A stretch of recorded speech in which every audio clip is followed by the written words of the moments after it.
Up with KREM begins now. 6 o'clock here on your Friday Eve. Welcome to Up with KREM. I'm Tim Pham. And I'm Nicole Hernandez. We start with meteorologist Thomas Patrick. Thomas, more clouds. Do we ever get a break? Yeah. When you do, should I issue a weather impact alert day? For the sun coming up, we're all going to get I sunburned? want the breaking news banners and everything the moment we see the blue skies. I'm in, actually, on Just that. like to keep it real. It's been a while, hasn't it? It actually has been 9 straight days of just completely cloudy skies in Spokane. On occasion, we'll show you pictures of the mountains and showing you that, yeah, the blue skies are there. You just got to go a little bit higher in the sky. And that very well could be another case for today. But unfortunately, yes, the clouds are really stuck around for now a 9th straight day. And it does hurt our temperatures. Currently 27. Guess what the high was yesterday? 28. So it just feels like even our temperatures are flatlined because of the cloud cover that sat on us. And it is once again there today. Cloudy skies, highs no better than the low 30s. Let's take a live look at traffic now at I-90 in Pines this morning, where you can see we're not seeing much. Things are moving smoothly at this point. Still a bit early. It's 6:01 now, and we're really not seeing any traffic across the region. This morning, President Trump is leaving Switzerland with a concept of a deal on Greenland in the works. His talks over taking the Danish territory was the main topic of decision at the World Economic Forum. On social media, the president said early agreements on a, quote, framework came after a very productive meeting with NATO Secretary General. Trump also announcing he will not be imposing tariffs. Right now, the administration stopped short of sharing exact details of the framework, while lawmakers in Davos had their own thoughts on the situation. There's a way to achieve what the president rightfully points out we need to achieve in the Arctic without any of this drama. This is pretty damn stupid. Now you look at what it means going after territory from another member of NATO. That is crossing a red line. Today, President Trump is turning his focus to the Middle East to talk about his Board of Peace plan for Gaza. While more than a dozen nations have signed on, some key allies have declined. Spokane police arrested a teenager for allegedly stealing something from Petunia and Loomis. This happened Tuesday in downtown Spokane. Jesse McCauley, the owner of Petunia and Loomis, says he saw a teenage girl put on a beanie with the price tag still on it and followed her outside. After catching up to the teenager and her group of friends to ask for the beanie back, he says they pepper sprayed him. He says he is still feeling some of the effects from the spray. I think that you can't let one incident define your everything.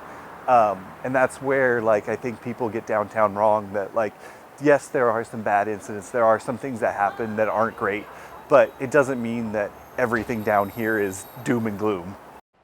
Spokane police arrested the 16-year-old girl for first-degree robbery and third-degree theft. Her first court date is scheduled for the 28th.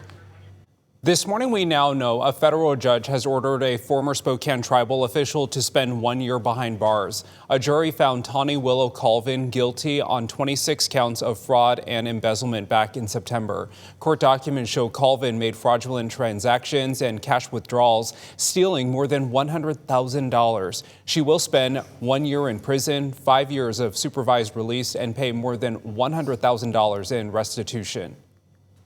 A court found a former Washington Fire Battalion chief guilty of murder. Kevin West murdered his wife back in 2024 and tried to make her death look like a medical emergency. West worked for the Kamis-Washougal Fire Department and told authorities his wife was having a seizure and stopped breathing. When crews got there, they pronounced her dead. Investigators later found out that West was having an affair. Then the autopsy showed his wife had died from asphyxia and blunt force trauma to the neck. They then ruled her death a homicide. West is scheduled to be sentenced next month. Right now, the family of a Washington man killed in a crash with a Tesla, reportedly in autopilot mode, is suing the car maker. They claim the product is inherently unsafe and should be pulled from the market. 28-year-old Jeffrey Neeson died on Highway 522 2 years ago. Police reports show the victim was stopped in traffic when a self-driving Tesla rammed into his motorcycle and dragged him to his death. His family is still devastated by their loss. Just like a big nightmare. I just want to, just want to wake up and and just having him back. Tesla has not responded to the lawsuit. The National Traffic Highway Safety Administration is currently investigating more than 8,000 incidents involving Tesla's self-driving cars. An Oregon man who was arrested as part of the January 6th attack on the U.S. Capitol is now running to be Oregon's next governor. David Medina pleaded not guilty to felony charges and several misdemeanors for allegedly breaching the Capitol and vandalizing the building. Then President Trump pardoned him. Now he's asking his followers on social media to back him in the Republican primary against Oregon Senator Christine Drazan. The primary for the Republican ticket will be on May 19th. The winner would then likely face current Governor Tina Kotek. The time is 6:06. A quick look at our weather forecast today. Yes, another cloudy and cold day, so no reason to change our forecast highs out of either the upper 20s or low 30s for the inland Northwest. Tomorrow might be the first day of a different story. What you're seeing here is kind of a cloudy scene for the inland Northwest, and watch as that clears out. I don't think I've ever been so happy to see a blank map before. Looks like tomorrow could be one of our first sunnier days we've seen in a while. Well, right now you might be thinking about warmer days, maybe doing something like camping or spending some time outdoors. With that in mind, KREM 2's Brandon T. Jones is live at the Spokane County Fairgrounds. And Brandon, at this point, you're an expert at RVs, so what's going on down there? That's right. You know, that is exactly right. Good morning, Tim, Nicole. And then you know what? Camping, you can also get some glamping with all the things they've got here at the Inland Northwest RV Show. I've got Chris Cody here with us. He's here to talk about all the amazing recreational vehicles that are in stock here this year at the fairgrounds. What's one right here behind us? What is this one right here, Yeah, Chris? this is the brand new Keystone Walkabout. It's got an open floor concept. It's just a really cool floor plan. Yeah. You got to come check it out. And that's what's really fun down here at the fairgrounds. We got everything from pop-up campers all the way up to the big boy Class A motorhomes. And it's just like a treasure hunt. You don't know what the floor plan is going to be. And like you said, like this one's just got an open concept. It's really cool to check out. Man, there's some bar stools in here too, man. You got bar stools. You can sit up here at the counter. Check this couch out right over here, man. I could lay out on this right now, take a nap, and be perfectly content. Chris, for you, man, you've been able to experience just the several years, you know, of this show.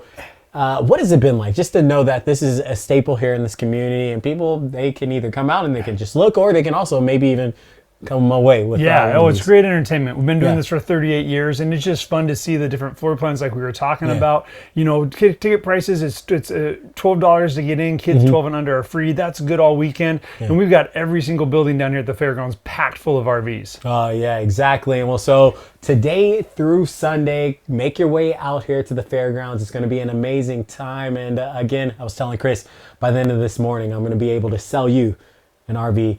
And then if I sell you that RV, you got to invite me out to whatever lake or whatever, you know, place you're going for the summer as well, you know, so we can have some good times. I can even barbecue for you. So just let me know, keep me posted. And Chris, we appreciate you. We'll toss it back to you in the studio. I'm sold. Can I join? Yeah, right. I want to join too. All right, check this out. WSU made a new apple variety. They're calling it the Sunflare. Students, faculty, and staff will actually get to taste test it today, and I'm jealous of this as well. The sampling event is from 11 a.m. to 2 p.m. at the Cub Food Court. So the Sunflare is WSU's first new apple since the Cosmic Crisp, which is so good. So good. WSU describes the taste as tart, crunchy, and juicy. It's a cross of Honey Crisp and Pink Lady apples if you've tried those. You can expect it in stores in 2029.